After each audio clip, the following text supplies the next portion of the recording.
Backbends are more than just a physical technique. They are a spiritual expression of our resolve, our determination, and our effort to rise above our weaknesses, our fears, to conquer discomfort, dislikes, and then finally, accept our weaknesses. And then by doing that, it's a humbling experience for me.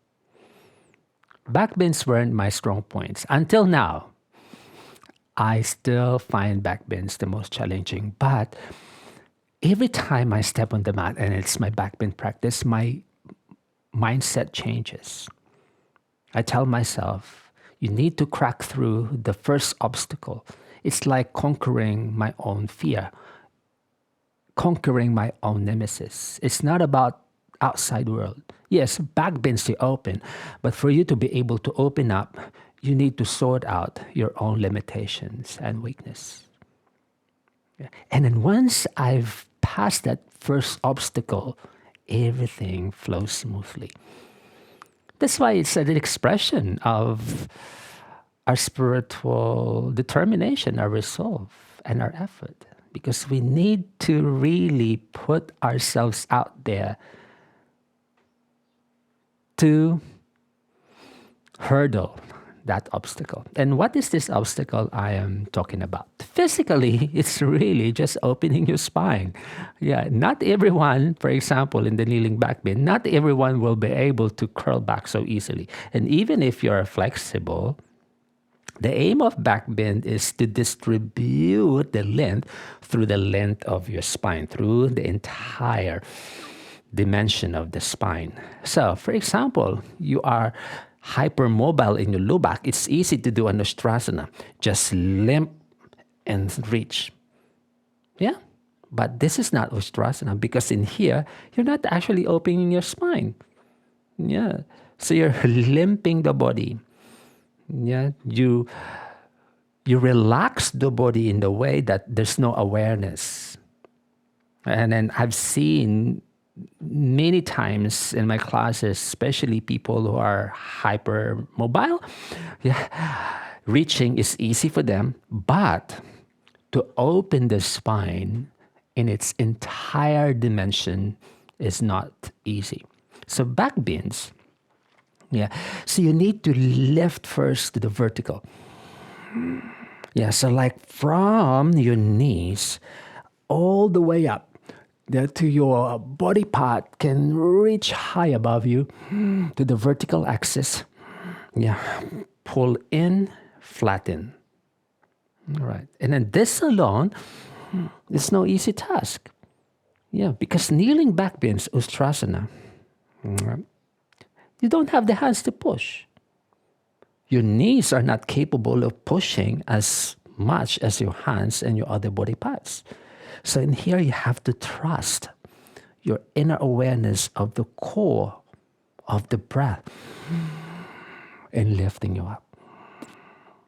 I'm also not a proponent of pushing the hips forward because if you push the hips forward, the upper back shall contract because that's the nature of our spine. Once the spine senses, once the brain senses that it is absorbing too much weight there, the spine will bounce forward. Yeah. So for the spine to remain open through the duration of the back bend, you need to rise to the vertical first. Yeah, hug in, pull in, reach up. And then once there's nothing left there, you've reached your maximum length, lengthening up vertically or extending vertically, the spine will naturally hang and suspend. See the difference? And in here, the chest is open. No strain, no heaviness, no tightness, no blockages, no obstacle. As opposed to chest, see the difference. Limping, dropping. Rising, lengthening, suspending.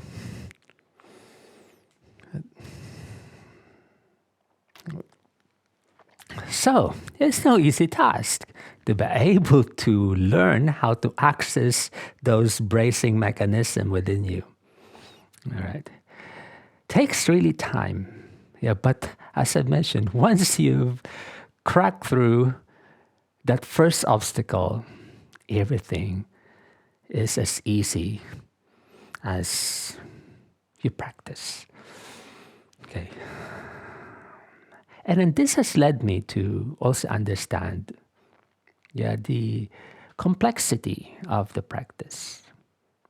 Yes, there are many techniques, hundreds or even thousands. But one technique shall actually allow you to learn the other ones. And then this, of course, vary. Yeah. When it comes to, for example, pranayama, one technique does it all.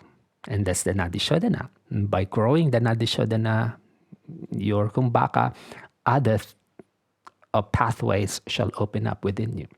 When it comes to understanding the spine, the hips, and gaining access to the deep supporting muscles physically, back bends. Yeah. When it comes to channelizing the energy from the body to the brain, there are mudras. And then for me, the mudras of the Kachari. Those ones. Yeah. And then by doing this, by learning this, I say,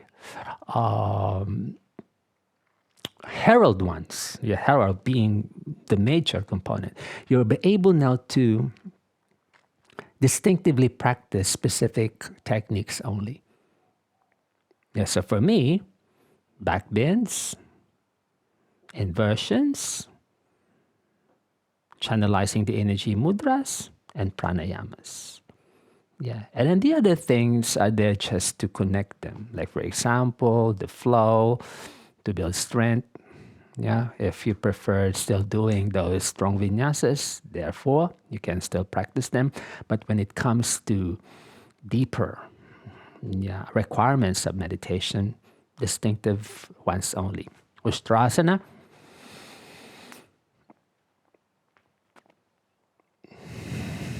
What? Inversions. Viparita Karani.